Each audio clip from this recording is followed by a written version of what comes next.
Bitcoin versus gold. A lot of you have been asking about this. When I make my videos about gold, someone's always commenting on Bitcoin. Well, I'm going to break it down using my mind and my understanding.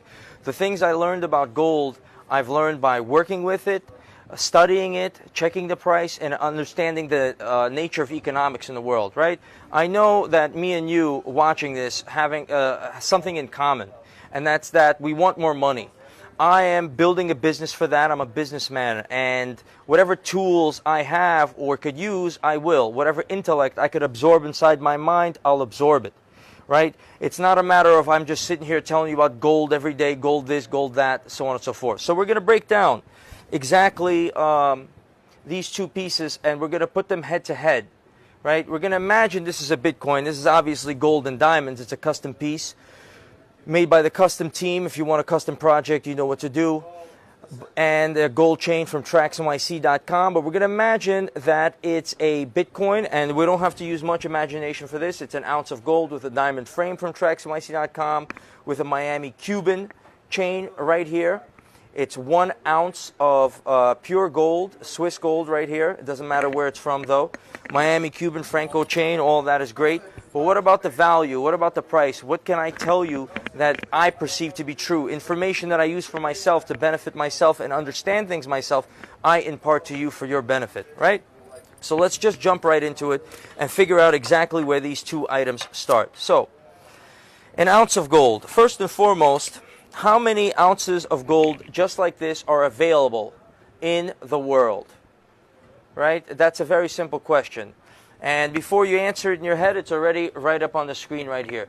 2.8 billion ounces of gold just like this available in the world. They're spread out throughout the world, China, the UK, whatever, banks have them. But there's 2.8 billion of them. How many Bitcoins are there? How many Bitcoins are there in the world? Well, right now, there is about 18,544,000 Bitcoins, right? 18,544,000 of these versus 2.8 billion of these, okay? But we know that there's way more gold than there are individual Bitcoins. And there's 18 million now, and the way Bitcoin works, there's going to be about 21 million total over the course of 120 years. 120 years might seem like a long time to some people, not to me. Gold has been in play for thousands and thousands of years, so gold is winning on time. But as far as quantity, less is more. The more rare it is, the more potential it has. And there's only 21 million potentially going to be of these, as far as we can understand at this point of time. And over here we have about 2.8 billion of these, okay? So that's just part one, but now let's talk about price. Well, a Bitcoin is surging, so it's a great time to do this video, great time to learn about it. About $18,612 for one of these, okay?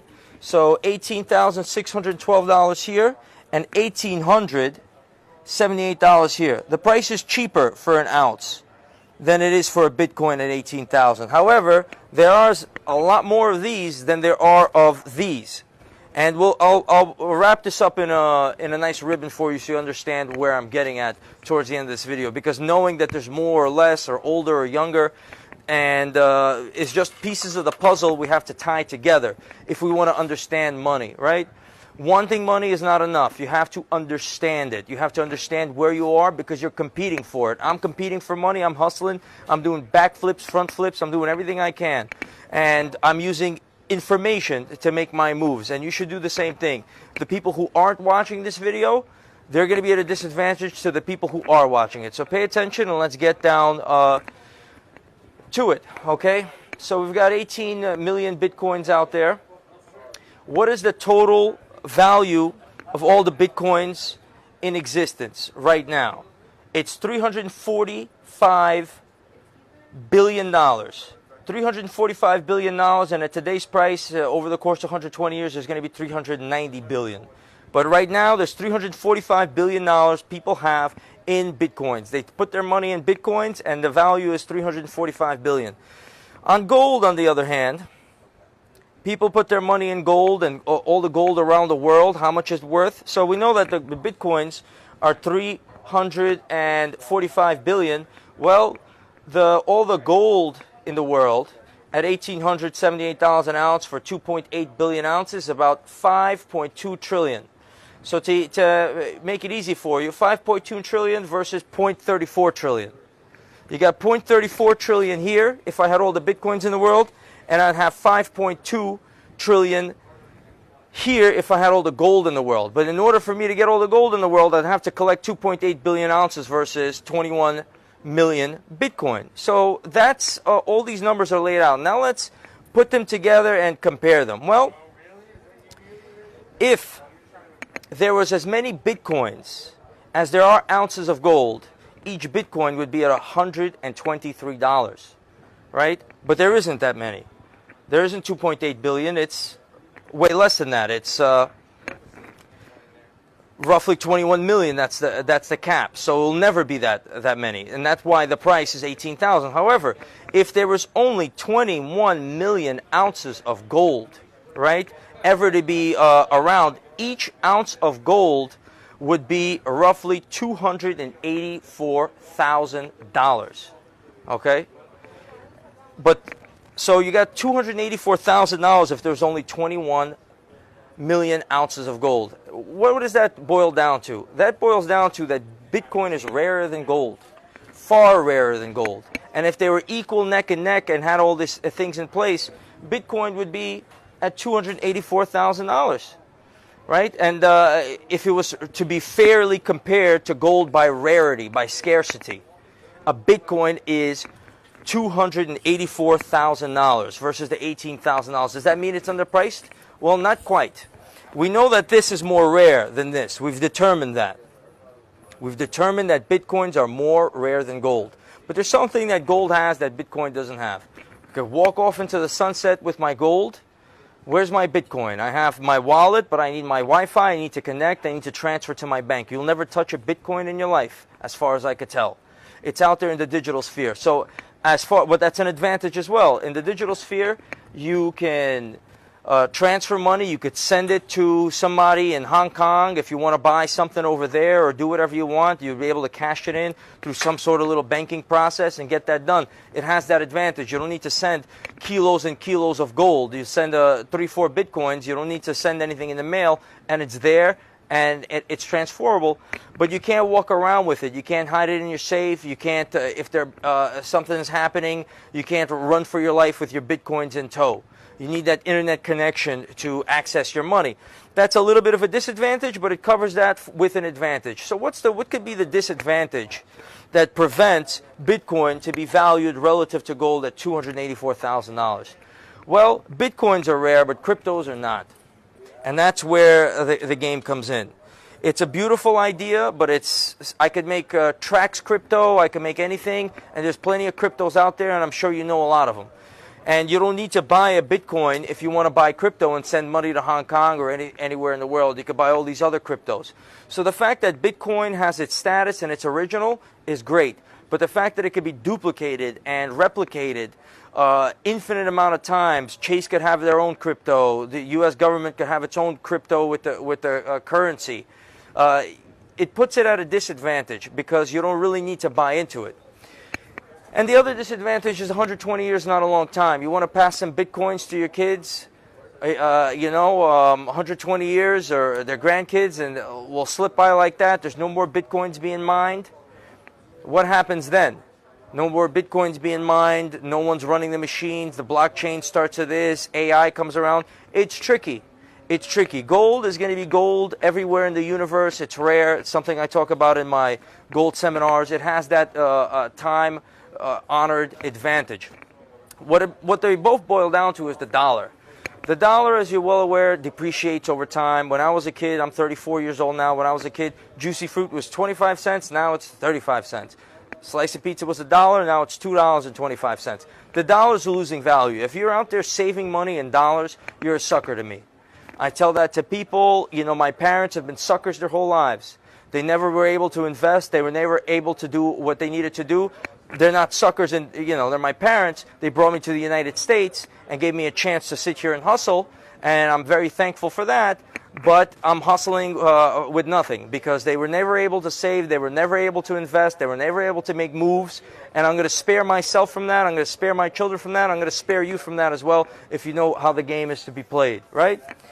So the bottom line is that the dollar depreciates over time because there's more and more of them. Governments are always in debt, they're always fucking up the money, the real money is floating to the top and it's accumulating with the rich. And you have to print more and more and more, and it gets debased. That gives an incredible upside to both gold and to Bitcoin.